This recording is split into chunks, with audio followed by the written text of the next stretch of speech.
추석 잘 보내셨습니까? 보니까 살이 좀 찌신 것 같아요. 저도 살이 좀 쪘습니다. 여러분, 영국의 아주 유명한 정치 저널리스트 앤드류 마라는 사람이 있습니다. 앤드류 마라는 사람이 있는데 그가 쓴 책 중에 Who's in Charge? 한국어로도 번역된 책인데 한국어로는 이렇게 번역이 됐어요. 누가 세상을 움직이는가? 이런 책을 썼는데 과거에서부터 현재까지 이 정치가 세상을 어떻게 변화시켰는지, 사회를 어떻게 변화시켰는지 이 역사적으로 풀어가는 그런 내용입니다. 한마디로 세상은 정치가 움직인다라는 내용이에요. 여러분, 정말로 세상은 정치가 움직이는 것일까요? 여러분, 우리가 사는 이 세상은 과연 누가 움직이는 것일까요? 우리는 답을 다 알고 있죠. 눈에 보기에는 권력이 있는 자들, 정치인들 또는 힘이 있는 자들, 대기업 총수, 부자들 또는 지식이 있는 자들이 세상을 움직이고 이끌어가는 것처럼 보이죠. 그러나 그렇지 않습니다. 여러분, 이 세상은 하나님이 지배하십니다. 하나님이 움직이세요. 모든 것, 또 우리 모두는 하나님의 통치 아래에 있습니다. 오늘 이 다니엘서 4장이 그것을 보여주고 있습니다. 오늘 우리가 읽은 이 본문은 느부갓네살 왕의 두 번째 꿈에 관한 내용입니다. 첫 번째 꿈, 여러분 기억하시나요? 표정들을 보니까 절반 정도는 느부갓네살이 언제 꿈을 꿨다냐 이런 표정이신데, 다니엘서 2장을 보면 그가 통치한 지 2년이 되는 해에 한 꿈을 꾸게 되죠. 어떤 꿈을 꿨냐면 그가 꿈에서 한 거대한 신상을 보았습니다. 근데 그 신상이 아주 굉장히 두렵고 떨리는 그런 신상이었죠. 굉장히 거대했고, 그리고 그 신상이 만들어진 재료가 다양했습니다. 머리는 금으로 만들어졌고, 그리고 가슴과 팔은 은으로 만들어졌고, 배와 넓적다리는 노스로 만들어졌고, 기억해 주셔서 감사합니다. 종아리는요, 새, 철로 만들어졌고, 그리고 발은 철과 진흙으로 만들어졌습니다. 굉장히 이상한 신상이었어요. 굉장히 크고 무섭고 두렵게 생긴. 그런데 손대지 아니한 한 돌이 날아와서 그 거대한 신상의 발을 쳤습니다. 그러자 그 거대한 신상이 산산조각이 나면서 마치 바람에 나는 겨와 같이 흔적도 없이 가루가 되어 사라져 버렸습니다. 그리고 그 신상을 쳤던 돌은 태산을 이루어서 온 세계를 덮습니다. 이게 느부갓네살 왕이 꾸었던 첫 번째 꿈이었습니다.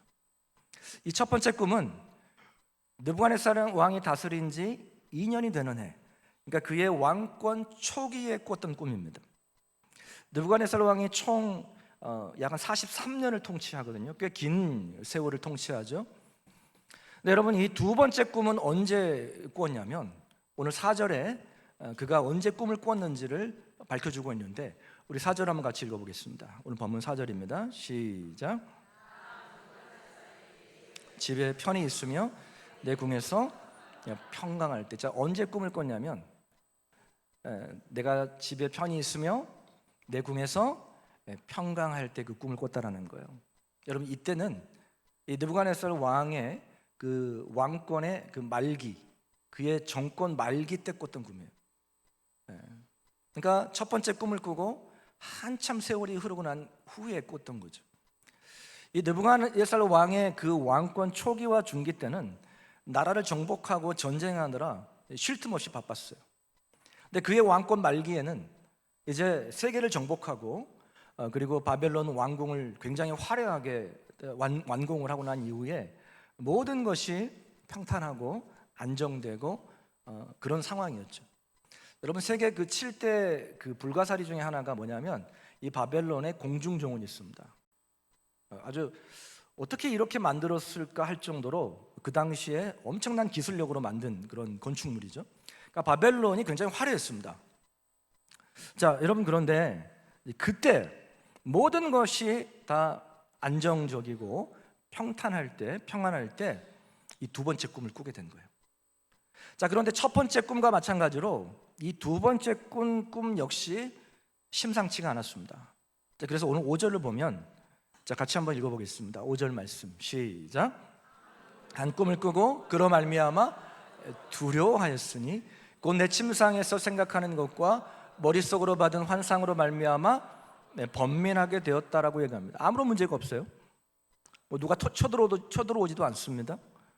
세계를 정복했어요. 그 권력이 하늘을 찌릅니다. 무서울 것이 없는 사람이에요. 자, 그런데 어느 날 갑자기 삶이 평탄하고 아무런 문제가 없고 모든 것이 안정적일 때 그에게 두려운 일이 생겼습니다. 자, 여러분, 그가 무엇 때문에 두렵고 떨었습니까? 외부적인 침입 소식도 아니었고 어떤 내부적인 반란도 아니었고 건강의 문제도 아니었어요. 여러분, 느부갓네살왕이 무엇 때문에 두려워했죠? 꿈 하나 때문이었습니다. 꿈 하나 때문에.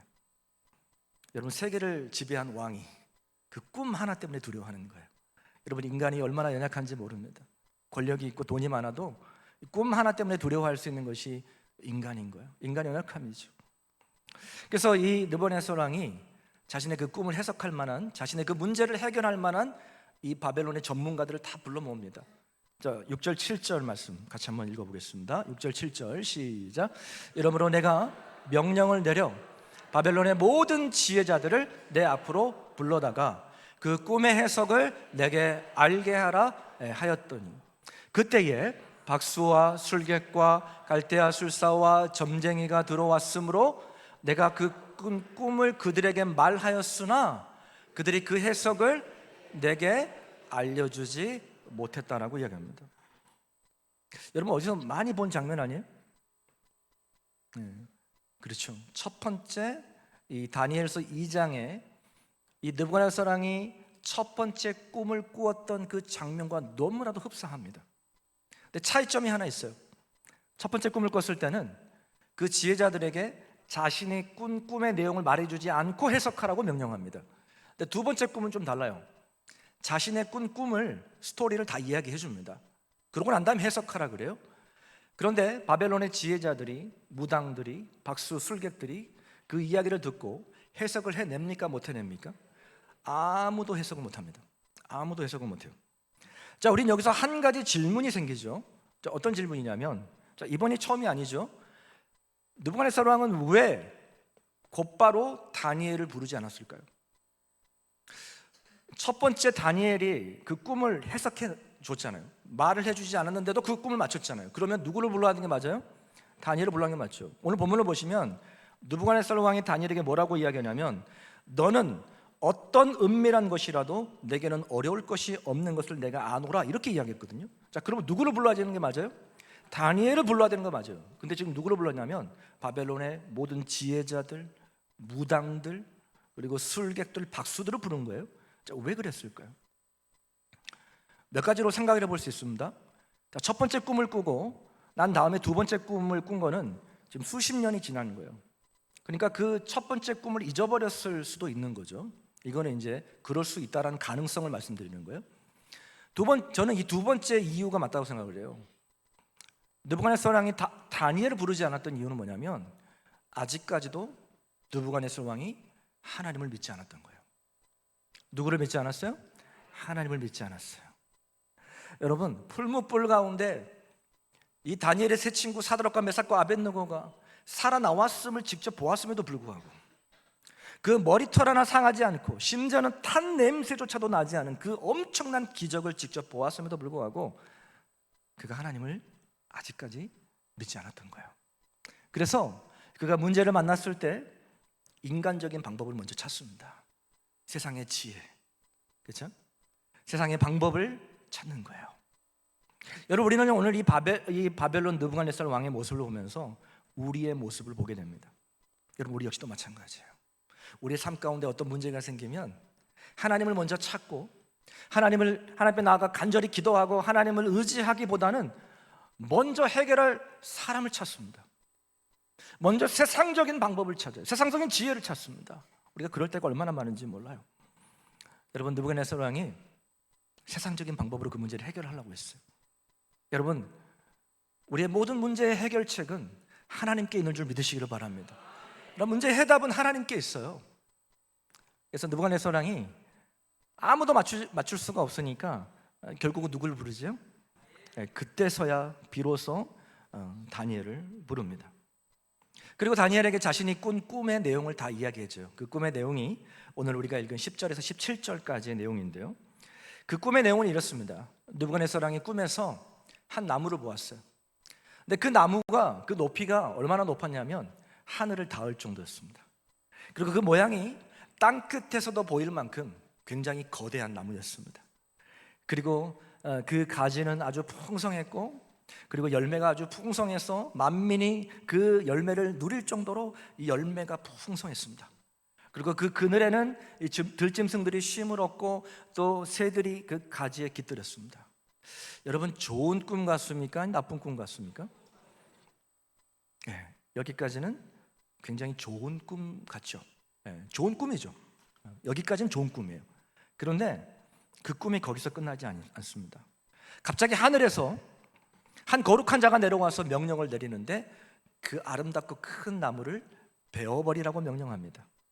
단 뿌리까지 뽑지 말고 그루터기를 남겨놓으라고 이야기해요. 그래서 결국 나무는 베어지고 그 무성한 가지와 그 풍성한 열매는 다 떨어지고 사라지고, 그루터기 상태에서 들짐승은 떠나고 또 새들은 다 떠나고 7년 동안 지내게 됩니다. 이게 바로 느부갓네살 왕이 꾸었던 꿈의 내용이었습니다. 다니엘이 그 꿈의 내용을 듣고 한동안 말이 없었어요. 왜 말이 없었을까요? 그 꿈의 내용이 너무 안 좋았기 때문에 그래요. 자, 여러분 19절 보세요. 다니엘이 어떻게 왕에게 이야기했는지 보세요. 벨드사살은 다니엘의 바벨론식 이름입니다.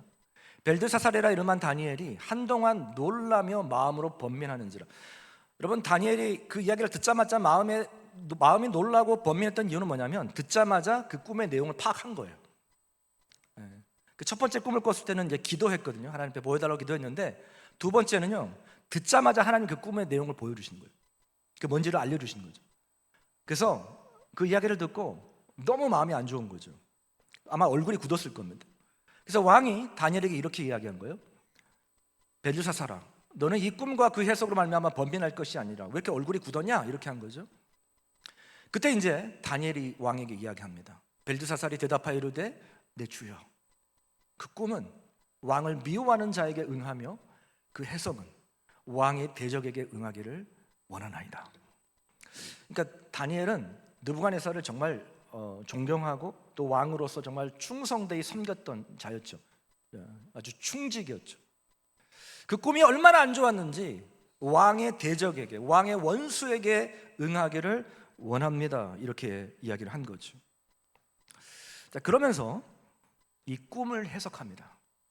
자, 먼저 22절을 보세요. 다니엘이 이 꿈을 해석하는데, 자, 우리 22절 한번 같이 읽어보겠습니다. 시작. 왕이여, 이 나무는 곧 왕이시라. 이는 왕이 자라서 견고하여지고 창대하사 하늘에 닿으시며 권세는 땅 끝까지 미치십니다. 여러분, 왕이 보았던 그 나무가 누구라고 이야기합니까? 느부갓네살 왕이라고 이야기합니다. 그 나무가 자라가지고 견고해지고, 그리고 그 권세가 하늘을 닿을 정도로 치솟고, 그리고 그 권세가 땅 끝까지 미쳤다라고 이야기합니다. 아까도 말씀드렸듯이 이 꿈은 느부갓네살 왕의 그 정권 말기에 꿨던 꿈이에요. 이미 세상을 정복하고 모든 것이 안정되고 모든 것이 이 느부갓네살 왕의 손 아래에 있었어요. 그게 첫 번째 보여준 꿈이었습니다. 자, 그런데 그 해석이 거기서 끝나지 않죠. 자, 충격적인 장면이 나오는데 25절, 우리 자막을 보고 같이 한번 읽어보겠습니다. 시작. 왕이 사람에게서 쫓겨나서 들짐승과 함께 살며 소처럼 풀을 먹으며 하늘의 이슬에 젖을 것이요 이와 같이 7대를 지날 것이니이다. 여러분, 얼마나 충격적인 이야기입니까? 세계를 정복하고 바벨론 궁을 다 완공하고 아무 문제가 없어요. 안정적입니다. 근데 너무너무 충격적인 이야기를 하는 거예요. 왕이, 그 세계를 정복한 왕이 짐승처럼 된다는 거예요. 소처럼 풀을 먹고 하늘의 이슬을 맞으면서 그렇게 7대를 지나게 될 것이다 라고 이야기합니다. 여러분, 만약에 다른 사람이 이야기를 했으면 그 자리에서 죽었을 거예요. 근데 다니엘이 했기 때문에 안 죽은 거죠. 다니엘은 조금도 가감없이 하나님의 말씀을 왕에게 대언했습니다. 자, 여러분, 그러면 중요한 것이 있죠. 오늘 이 느부갓네살 왕이 꾼 꿈, 이 꿈을 통해 하나님께서 우리에게 뭘 보여주고자 하는 것일까요? 오늘 이 느부갓네살 왕이 꾼 꿈을 통해 우리에게 주시는 메시지는 무엇일까요? 저는 오늘 크게 세 가지로 나누고자 합니다. 자, 첫째, 하나님께서 느부갓네살 왕의 그 꿈을 통해 우리에게 보여주고자 하는 것은 무엇이냐면 이 세상 나라는 하나님이 통치하신다라는 거예요. 이 나라는 하나님이 통치하신다라는 거예요. 한번 따라해보겠습니다. 나라는 하나님께서 통치하신다. 느부갓네살 왕은 자기가 세계를 지배했다라고 생각해요. 자기가 세계를 통치한다라고 생각을 했어요. 자, 그러나 오늘 이 꿈을 통해서 보여주고자 하는 것은 뭐냐면 하나님이 나라를 다스리신다라는 거예요. 자, 오늘 보면 17절을 보세요. 이렇게 이야기합니다. 17절. 이는 순찰자들의 명령대로요 거룩한 자들의 말대로이니 지극히 높으신 이가, 여러분, 지극히 높으신 이는 누굴까요? 하나님이시죠. 지극히 높으신 그 하나님이 자, 사람의 나라를 다스리시면, 누가 사람의 나라를 다스리세요? 지극히 높으신 이 하나님이 이 세상을 다스리신다는 거예요. 그것을 사람들이 알게 하기 위해서 이 꿈을 보여주신 겁니다. 첫 번째, 오늘 이 꿈을 통해 우리에게 보여주신 것은 뭐냐면 이 세상은 누가 움직이는가? 하나님이 움직인다는 거예요. 그러면 우리의 개인의 삶을 누가 움직이실까요? 하나님이 다스리시고 통치하신다는 거예요. 여러분, 그런데 오늘 본문을 보시면 느부갓네살 왕이 마치 이 간증하듯이 1인칭 시점에서 이야기를 합니다. 그 시점이 1인칭 시점에서 마치 자기의 이야기를 간증하듯이 이야기하는데, 느부갓네살 왕이 가장 많이 사용하는 단어가 뭔지 아세요? 오늘 본문에 나라는 단어예요. 나, 내가, 나라는 단어예요. 자, 4절 보세요. 자, 이렇게 시작이 됩니다. 4절 시작. 나 느부갓네살이 내 집에 편히 있으며 내 궁에서 평강할 때에, 내 집에, 내 궁에, 나 느부갓네살 왕. 여러분, 느부갓네살 왕의 그 꿈에 나타난 그 거대한 하늘을 찌를 듯한 그 권세, 그 나무가 느부갓네살 왕인데 하늘을 찌를 듯한, 하늘을 닿을 듯한, 여러분, 이 모습은 마치 뭘 연상시키냐면 창세기 11장에 바벨탑 사건을 연상시킵니다. 자, 보세요. 11장 4절 보세요. 창세기 11장 4절에 사람들이 바벨탑을 쌓으면서 이렇게 이야기했어요. 또 말하되, 자, 성읍과 탑을 건설하여 그 탑 꼭대기를 어디까지요? 하늘에 닿게 하죠. 오늘 그 나무가 하늘을 닿았던 그 모습을 연상시킵니다. 자, 왜 하늘을 닿게 하자고 이야기하죠? 누구 이름을 내요? 우리 이름을 내기 위해. 우리 이름을 내기 위해. 우리를 알리자는 거예요. 나를 알리고 내가 드러나고, 그렇죠? 여러분, 인간의 교만함의 극치를 보여주는 사건이 바로 바벨탑 사건입니다. 여러분, 30절을 보세요. 느부갓네살 왕이 아주 비슷하게 이야기해요. 30절을 보면 나 왕이 말하여 이르되, 이렇게 이야기합니다. 이 큰 바벨론은 내가 능력과 권세로 건설하여. 누가 건설해요? 내가. 누가요?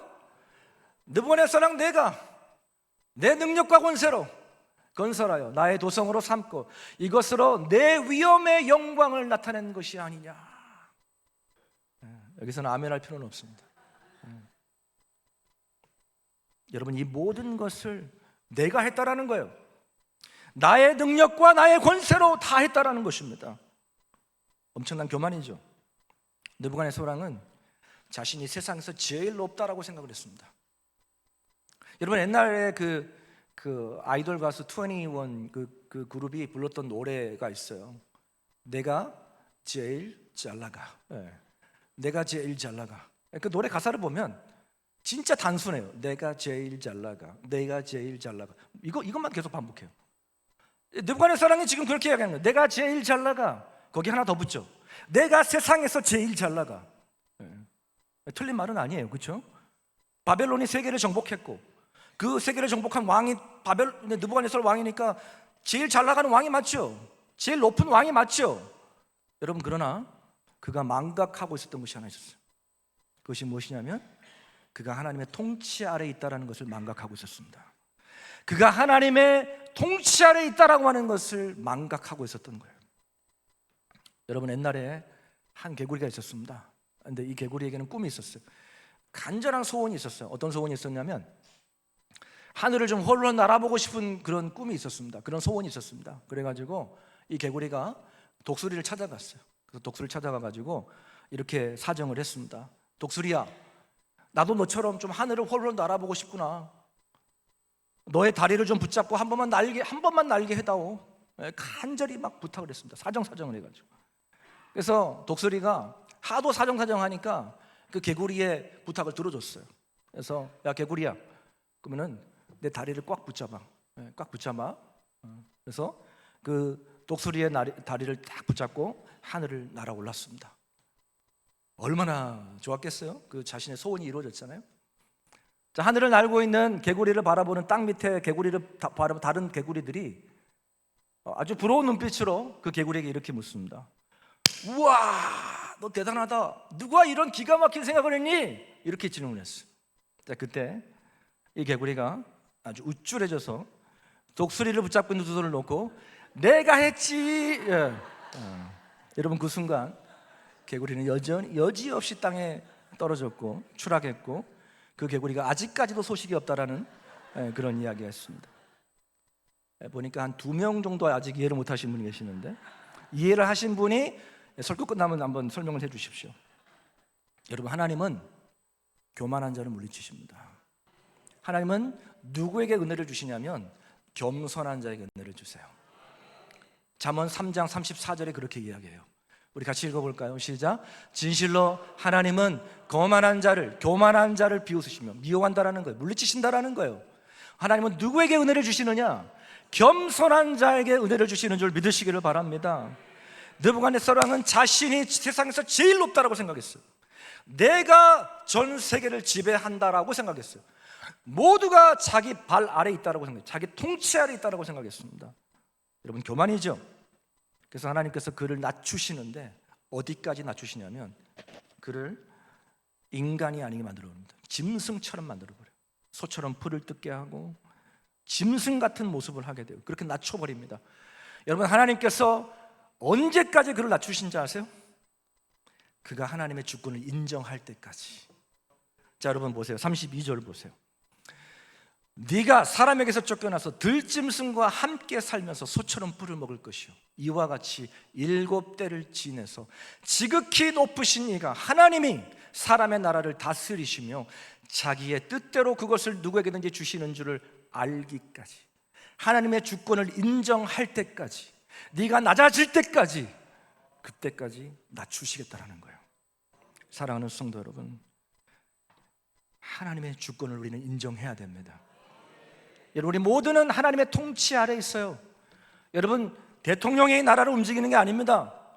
이 나라의 흥망성쇠는 하나님의 손에 있는 줄 믿으시기를 바랍니다. 우리의 삶 역시 하나님의 손에 있습니다. 하나님의 통치 아래 있는 거예요. 그 하나님의 주권을 인정하지 않는 것이 교만인 거예요. 둘째, 느부갓네살 왕의 꿈을 통해 하나님께서 우리에게 보여주고 하는 메시지는 무엇이냐면 하나님은 자기의 뜻대로 일하십니다. 한번 따라해 보겠습니다. 하나님은 자기의 뜻대로 일하십니다. 우리 옆에 있는 분들에게 인사하겠습니다. 하나님은 자기의 뜻대로 일하십니다. 17절 다시 보세요. 이런 순찰자들의 명령대로 거룩한 자들의 말대로이니 지극히 높으신 하나님이 사람의 나라를 다스리시며, 그걸 알게 하기 위해서 꿈을 줬다는 거예요. 두 번째, 자기의 뜻대로, 하나님의 뜻대로 일하시는 것을 사람들이 알게 하려 함이라. 여러분, 하나님은 하나님의 뜻대로 일하십니다. 누구의 뜻대로 일하세요? 하나님의 뜻대로 일하세요. 중요한 거 있어요.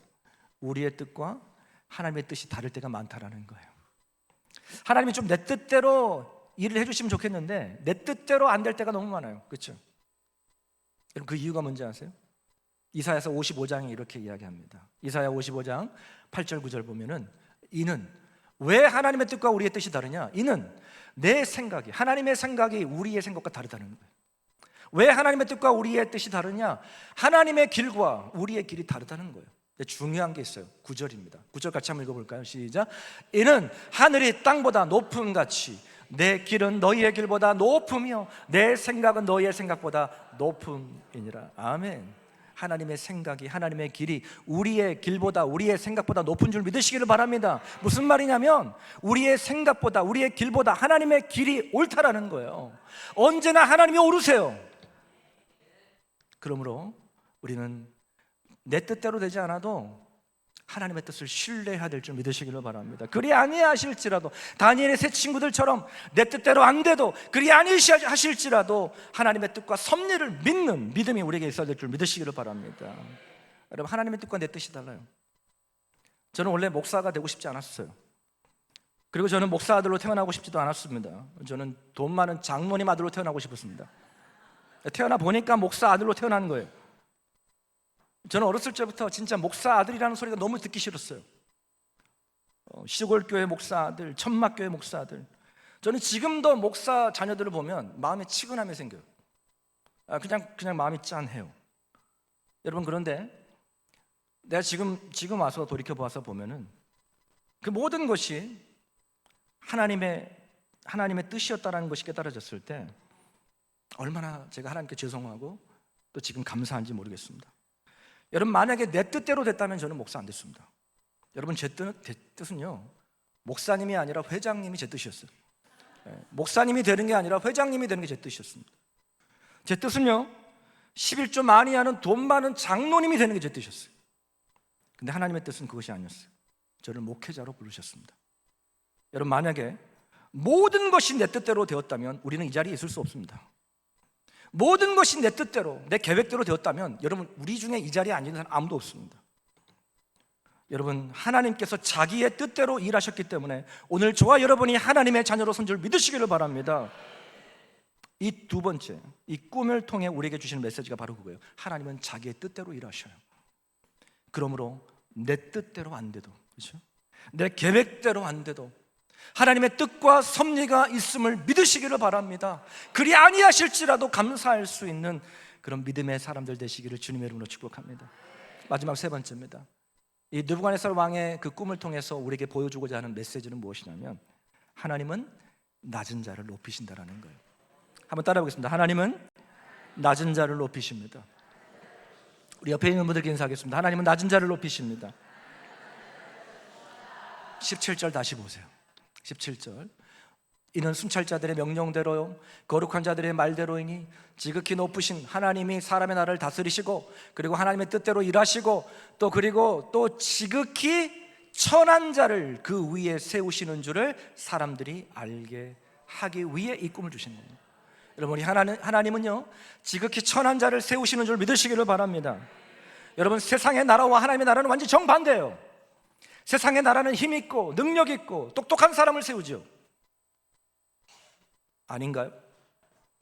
이왕이면 똑똑하고 그리고 잘 나가고 돈 많는 사람 세웁니다. 높입니다. 그러나 하나님은 천하고 지극히 천한 자를 세우신다라는 거예요. 사무엘상 16장을 보면 하나님께서 이스라엘의 두 번째 왕을 세우시기 위해 사무엘 선지자에게 베들레헴에 있는 이새의 집으로 가라고 말씀하십니다. 그리고 그 이새의 아들들 중에 한 명을 왕으로 세우시겠다고 말씀하세요. 누구라고 말씀해 주시면 좋을 텐데 누구라고 말씀하지 않으세요. 그냥 이새의 아들들 중에 한 명을 내가 기름 부어 왕으로 세우겠다. 그래서 사무엘이 이 베들레헴에 있는 이새의 집을 갔습니다. 그리고 그 이새의 아들들을 다 불러 모았어요. 이새의 아들들이 다 이제 섰는데 사무엘이 딱 보니까 첫째 아들 엘리압이 딱 눈에 들어온 거예요. 딱 봐도 왕감이에요. 왕상인 거예요. 딱 이 관상으로 봤을 때 딱 왕인 거예요. 아, 얘가 하나님이 기름 부은 신이구나. 그리고 기름을 부으려고 그랬어요. 근데 하나님께서 노 하셨어요. 얘는 아니야.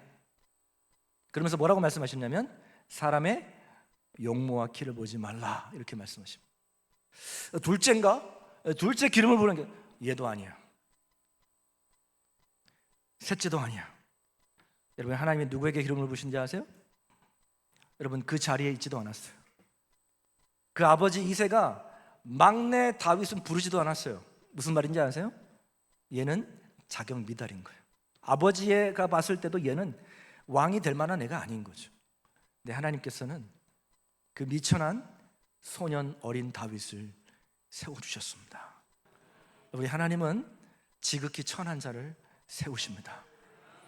여러분, 우리 예수님께서 이 땅에 오셔서 하나님의 나라를 세우실 때에 그 중요한 일을 하기 위해 제자들을 부르셨을 때 예루살렘에서 왕족과 귀족들을 부르지 않으셨어요. 그 당시 잘 나가는 종교 지도자들을 부르지 않으셨어요.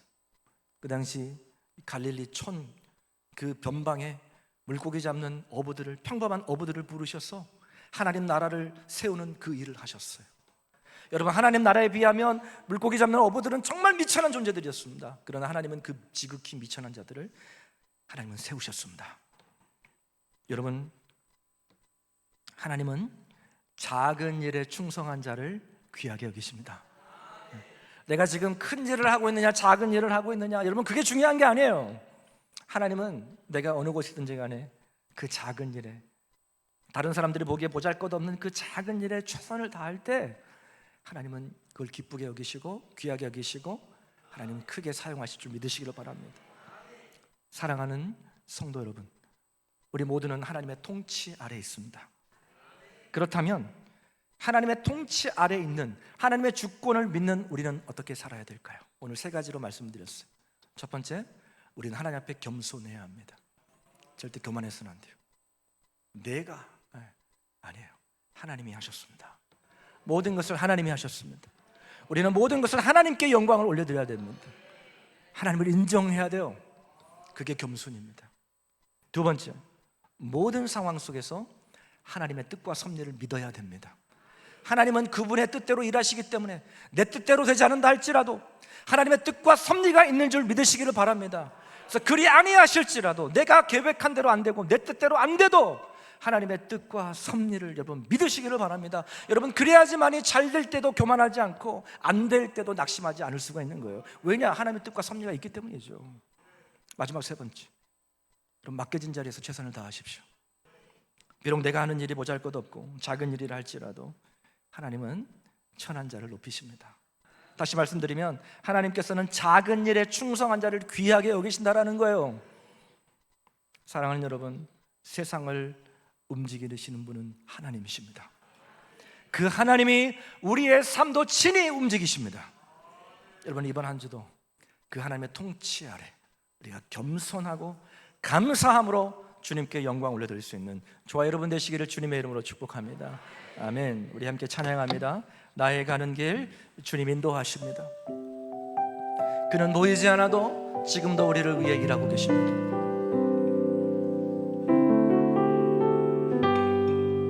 나의 가는 길, 나의 가는 길 주님 인도하시네. 그는 보이지 않아도 날 위해 일하시네.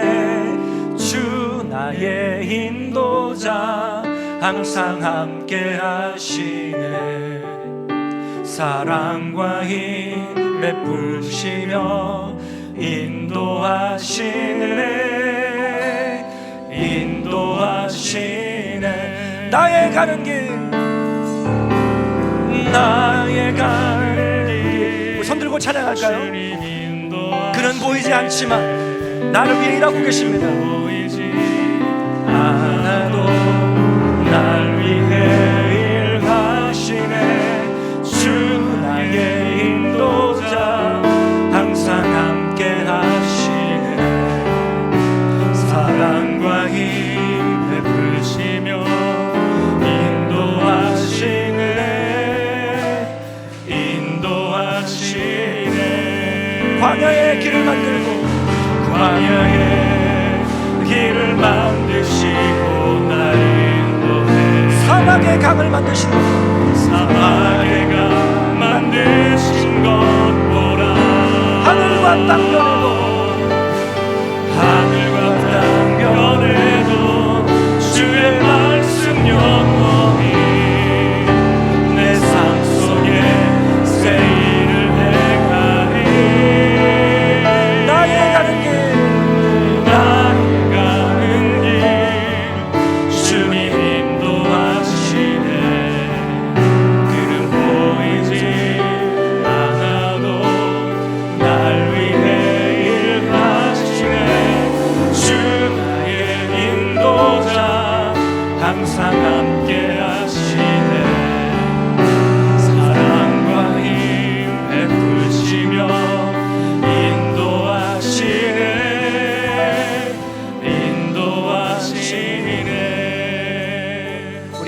기도하기를 원합니다. 여러분, 이 세상을 누가 움직입니까? 여러분, 정치인들이 움직이는 것 같고 돈 많은 사람, 또 지식 있는 사람이 이 세계를 움직이는 것 같지만 여러분, 그렇지 않습니다. 여러분, 이 세상은 하나님의 통치 아래에 있습니다. 이 역사의 주관자는 하나님이십니다. 하나님이 세상을 다스리시고 통치하신다면 우리 개인의 삶을 다스리는 것은 당연한 일이죠. 여러분, 우리의 삶이 하나님의 손에 있는 줄 믿으시기를 바랍니다. 그러므로 우리는 하나님의 그 다스림 앞에 겸손해야 되는 것입니다. 내가 한 것이 아니에요. 하나님이 하신 것이죠. 또한 우리는 하나님의 섭리를 믿어야 돼요. 하나님의 뜻을 믿어야 돼요. 하나님은 자기의 뜻대로 일하십니다. 내 뜻대로 일하는 것이 아니라 하나님의 뜻대로 일하시는 거예요. 그러므로 내 뜻대로 되지 않는다 할지라도, 내가 원하는 대로 되지 않는다 할지라도 우리는 하나님의 뜻과 섭리를 믿어야 될 줄 믿으시기를 바랍니다. 하나님이 모든 것을 합력하여서 이루시는 거예요. 그리고 하나님은 천한 자를 지극히 세우시는 분이십니다. 하나님은 작은 일에 충성한 자를 귀하게 여기시는 거예요. 사랑하는 성도 여러분, 오늘 이 말씀을 생각하시면서 하나님, 그렇습니다. 이번 한 주도 나의 삶이 하나님의 손에 있습니다. 내가 이번 한 주도 겸손히 주 앞에 엎드리기를 원합니다. 하나님, 나의 삶을 이끌어 주시옵소서. 하나님, 나의 삶의 현장에서 최선을 다하기를 원합니다. 주님이 맡겨주신 그 일을 정말 죽게 하듯이 하나님, 내가 작은 일이랄지라도 충성하기를 원합니다. 우리 오늘 말씀을 붙잡고 우리 주님의 이름을 한번 부르고 통성으로 기도합니다. 주여! 하나님 아버지, 감사합니다.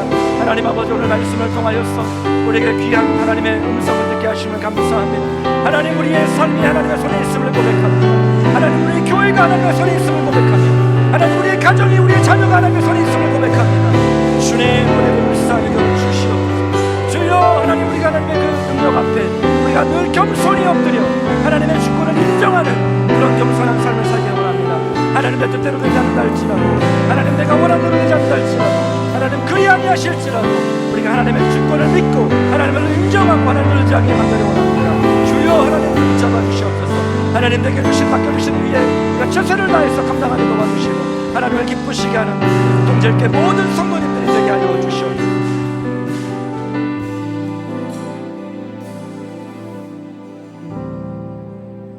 살아계신 하나님, 역사의 주관자 되신 하나님 아버지, 우리의 삶이 하나님의 손 아래 있음을 고백합니다. 우리가 여기까지 온 것 내가 잘나서가 아니라 모든 것이 하나님의 은혜였음을 고백합니다. 우리가 그 하나님의 능하신 손 아래 겸손하기를 원합니다. 모든 영광을 주님께만 올려드리기를 원합니다. 하나님, 모든 것이 하나님의 뜻 안에서 이루어진 줄 믿습니다. 내 뜻대로 되지 않는다 할지라도, 내가 원하는 대로 되지 않는다 할지라도, 그리 아니하실지라도 감사할 수 있는 그러한 믿음을 허락하여 주시옵소서. 부르신 그곳에서 보잘것없고 작은 일이라 할지라도 충성되이 사명을 감당하는 우리 국동제일교회 모든 성도들이 되게 하여 주시옵소서. 주여, 이 시간도 귀한 예물을 주님 앞에 봉헌에 올려드립니다. 하나님의 것을 구별하여 10의 1조를 드리며 범사에 감사함으로 감사 예물, 또 하나님의 나라의 확장을 위한 선교 예물과 다음 세대를 위한 비전 헌금, 1,000번째 작정 헌금, 건축 헌금, 또 생일을 맞이하여서 박순희 권사님, 김종순 권사님, 김호순 집사님, 이태실 장로님, 홍우진 집사님, 여도진 집사님 귀한 예물 드렸습니다. 하나님, 지금까지 지켜주신 하나님의 은혜 감사합니다. 남은 생에도 하나님 인도하여 주시옵시고 하나님, 주의 영광을 위해 살아가는 복된 인생들 되게 하여 주옵소서. 우리의 마음을 드리고 우리의 시간을 드립니다. 우리의 몸을 드립니다. 주여, 기뻐 받아 주시옵소서. 하나님, 우리 가운데는 질병으로 인하여 고통 가운데 있는 식구들이 있습니다. 주여, 이 시간 찾아가 주시고 하나님, 피 묻은 손으로 어루만져 주셔서 하나님 고쳐 주시옵소서. 치료하여 주시옵소서. 하나님을 자랑하는 감중의 주인공이 되게 하여 주시고 이 자리가 회복의 자리가 되게 하여 주시옵소서. 하나님, 주님을 모르는 자들이 하나님, 이 자리에 주님은 그리스도이십니다, 나의 구원자이십니다 고백하는 그런 놀라운 구원의 역사가 있게 하여 주옵소서. 하나님, 우리 다음 세대를 위하여 기도합니다. 우리 자녀들 한 사람 한 사람 만나 주셔서 이 바벨론과 같은 이 세상 가운데 하나님, 다니엘과 같이 귀하게 쓰임받는 인생들 되게 하여 주시고 하나님의 영광을 드러내는 귀한 다음 세대 지체들이 되게 하여 주시옵소서. 하나님, 우리 국동제일교회를 불쌍히 여겨 주옵소서. 지금까지 우리 하나님께서 인도해 주셨는데 하나님, 주님 다시 오시는 그날까지 하나님, 우리 교회가 건강하게 하나님 기뻐하시는 교회로 아름답게 성장해 갈 수 있도록 주여 긍휼을 베풀어 주시옵소서. 하나님, 우리 국동지역교회 가정들을 위하여 기도합니다. 주 예수를 믿으라, 그리하면 너와 내 집에 구원을 얻으리라 말씀하셨사오니, 하나님, 예수 믿지 않아서 멸망받는 자 한 사람도 없도록 주여 온 가족 식구들을 구원하여 주시옵소서. 하나님, 한 자녀 한 자녀 붙잡아 주시고 믿음의 길을 걸어갈 수 있도록, 하나님, 나와 내 집은 오직 하나님만을 섬기겠다라고 고백했던 여호수아의 가정과 같이 하나님, 믿음의 가정들로 다 세워 주시옵소서. 모든 영광을 주님께 올려드리오며 살아계셔서 역사하시는 우리 구주 예수님의 이름 받들어 감사하며 축복하며 기도 올리옵나이다. 아멘, 아멘.